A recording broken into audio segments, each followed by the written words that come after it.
Hey guys, welcome back to our channel. Guys, अगर आपने इससे पहले की वीडियोस को नहीं देखा है तो आई सजेस्ट आप उन्हें देख लें, जिसका लिंक आपको आई बटन में मिल जाएगा। और ऐसे ही मजेदार वीडियोस के लिए प्लीज हमारे चैनल को सब्सक्राइब करें, क्योंकि हमें इसकी जरूरत है। जिन योंग और यूमी जब बताते हैं क्लास में आकर कि वो दोनों डेटिंग करने वाले हैं साथ में अभी से ही, ये बातें सुनने को बिल्कुल भी अच्छा नहीं लगता। वो आती है गुस्से में और कहती है यूमी को कि तुझे क्या लगता है कि तू ये सब करेगी और तू इस गधे के साथ डेट करेगी और मैं विश्वास करूंगी कि तू सच्ची में इसे लाइक करती है। यूमी कहती है कि देख, मैंने तुझे पहले ही कहा था कि मैं जिनियम के लिए एक फीलिंग रखती हूँ और मुझे नहीं पता कि मैं तुझे कैसे यकीन दिलाऊं। अब तू जो भी समझना चाहती है समझ ले। बेचारा जेमिन भी ये सब चुपचाप देखता है और अपने डेस्क में जाके बैठ जाता है। ये सब बातें जब जिनियम के फ्रेंड्स को पता चलती है तो वो लोग बहुत ज्यादा हैरान हो जाते हैं। गाइस, इस मोटे वाले बंदे का नाम हम ध्यान रख देते हैं और पतले वाले का सुनियो। तो सुनियो यहाँ पर कहता है कि यार कैसे हो सकता है, मतलब हमारा जिनियो हर किसी लड़की का दिल तोड़ता है और आज वो डेट कर रहा है। फिर हमें दिखाया जाता है कि जिनियो को एक लड़की आके अपने फीलिंग के बारे में बताती है उसे चॉकलेट देकर। वो उसे साफ साफ मना कर देता है कि वो उसे लाइक नहीं कर सकता और उसका चॉकलेट भी उसे वापस कर देता है, ये कहकर कि उसे चॉकलेट बिल्कुल भी पसंद नहीं। जैन बोलता है कि वो हमारा फ्रेंड है और अगर उसको उसी में खुशी मिलती है तो हमें भी उसके लिए खुश होना चाहिए। फिर दूसरी तरफ हम देखते हैं हमारे सुने और जेमिन को एक साथ बैठे हुए होते हैं। यहाँ पर हमारी सुने को बहुत ज्यादा गुस्सा आ रहा होता है। वो सामने हमारे न्यूली कपल मतलब जिनियो और यूमी को देख रही होती है। सुने गुस्से में कहती है कि यार ये लड़की इस गधे से कैसे डेट कर सकती है, ना ही वो देखने में अच्छा है ना ही वो उसके पास कोई टैलेंट है, आखिर क्यों। सुना ये सब देख के बहुत ज्यादा एक भाई आग बबूला हो रही होती है, क्योंकि वो अपने फ्रेंड के साथ उसे बिल्कुल भी देख नहीं पा रही होती है। वो जिमिन को कहती है कि हमें तो कुछ ना कुछ तो करने पड़ेगा ताकि हम इन दोनों को अलग कर सकें। दूसरी तरफ हम हानसोमंग को देखते हैं। हानसोमंग एक बॉक्स को लेकर बैठी हुई थी जिसके अंदर हमारी हामिन की सारी यादें थी और उसने उसे एक क्लिप भी दिया था जिसे वो अभी भी अपने पास रखती बहुत ज्यादा ही संभाल कर। यहाँ से हम पास्ट में चले जाते हैं। देखते हैं स्कूल का टाइम होता है, सभी बच्चे एक्सरसाइज कर रहे होते हैं। उनमें से एक लड़की गिर जाती है और वो कहती है कि उसके पैर में मोच आ गई है जिसकी वजह से वो और चल नहीं सकती। वो उसका बस एक बहाना होता है और तभी हमारा हीरो मतलब हामिद आ जाता है अपना एंट्री लेकर और मैं उसको अपने पीठ में बैठा कर लेकर चला जाता है। यहाँ पर सभी लड़कियां हैरान और कह रही होती है कि मेरे भी पीठ में दर्द है, किसी के सर में दर्द है, किसी के कमर में दर्द है। लड़कियां तो लड़कियां, यहाँ पर लड़के भी कम नहीं होते हैं और हानसोमंग उन्हें बस टुकुर टुकुर देख रही होती है। अब हम आर्ट रूम का सीन देखते हैं। यहाँ पर हानसोमंग बैठी हुई थी, वहाँ पर हामिद भी आता है।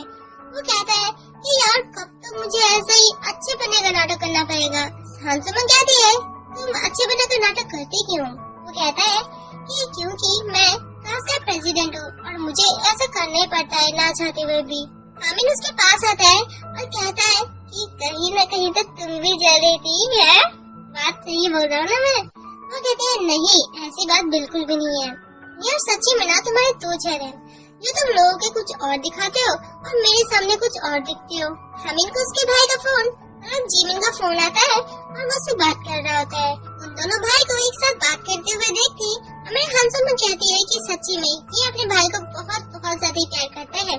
इसके बाद हम हामिद और उसकी माँ को देखते हैं टीचर के पास, जहाँ पर टीचर को वो कहती है कि सर आपका बहुत बहुत शुक्रिया कि आप मेरे बेटे को देख रहे हैं और आपके ये अंडर में है। टीचर कहते हैं कि ऐसी बात नहीं है, हामिद भी बहुत ज्यादा कमाल का बच्चा है, वो हमेशा अपना स्टडी और अपना काम बहुत ही बखूबी निभाता है। अब हामिद और उसकी माँ आगे आते हैं। यहाँ पर हामिद की माँ कहती है देख बेटा, मुझे तेरे टीचर के ऊपर जरा सा भी विश्वास है नहीं कि वो तुझे कितना अच्छे से समझा सकते हैं और तुझे अच्छा कर सकते हैं।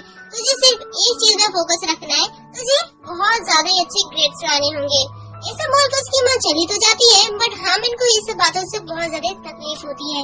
इन दोनों की बातों को हमारी हानसोमंग भी सुन लेती है। एंड देन हम अगेन आर्ट रूम का सीन देखते हैं। यहाँ पर हमारी हानसोमंग और हामिद भी होता है। हामिद अपनी किताबों से चेहरे को छुपा रखा होता है जिससे हमारी हानसोमंग देखने की कोशिश कर रही होती है। हामिद वो खटा के कहता है क्या तुम मेरे फेस को देखना चाहती हो।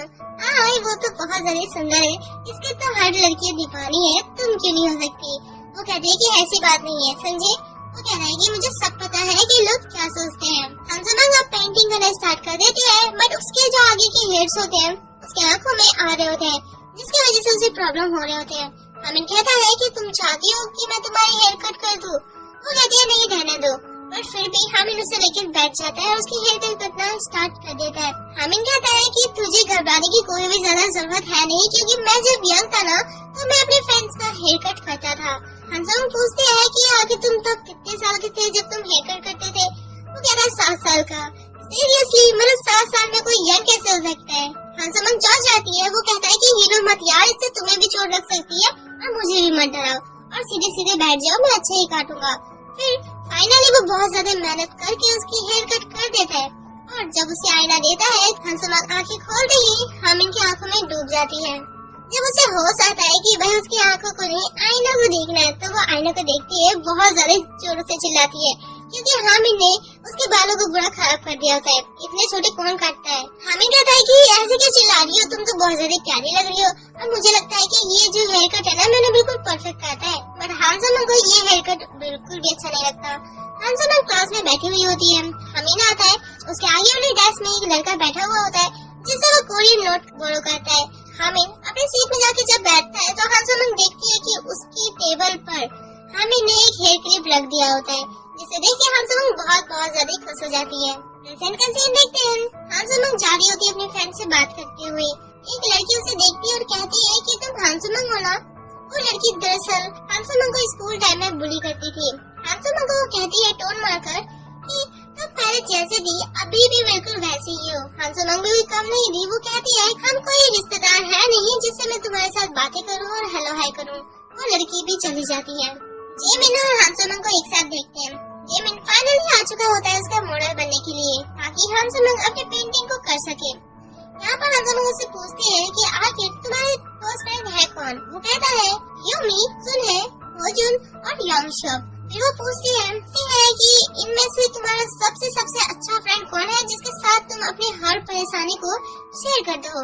वो कहता है कि दरअसल मेरे कोई परेशानी है नहीं जो कि मैं अपने फ्रेंड से शेयर करूंगा। वो उसे बहुत ज्यादा क्वेश्चन कर रही होती है, जिसकी वजह से वो माफी भी मांगती है। हमारा जेमिन भी कम नहीं था, वो भी उसे सवाल कर रहा होता है कि मेरे भाई के मुँह से तो मैंने बहुत सारे फ्रेंड्स के नाम सुने थे, बट मैंने आपका कभी भी नाम नहीं सुना।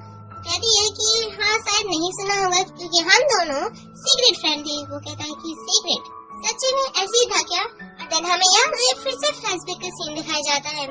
हांसमंग जब जा रही होती है तो वो देखती है हामिन को उसे बुली गर्ल के साथ बात करते हुए। तो उसे देख के हंस रही होती है, क्योंकि उसे तब की बात याद आ रही थी जब उसने कहा था कि वो बहुत ज्यादा हैंडसम है। अब उसे हंसता हुआ देख के वो बुली गर्ल भी बहुत ज्यादा चिढ़ जाती है, क्योंकि उसे लगता है कि वो उसे देख के हंस रही थी।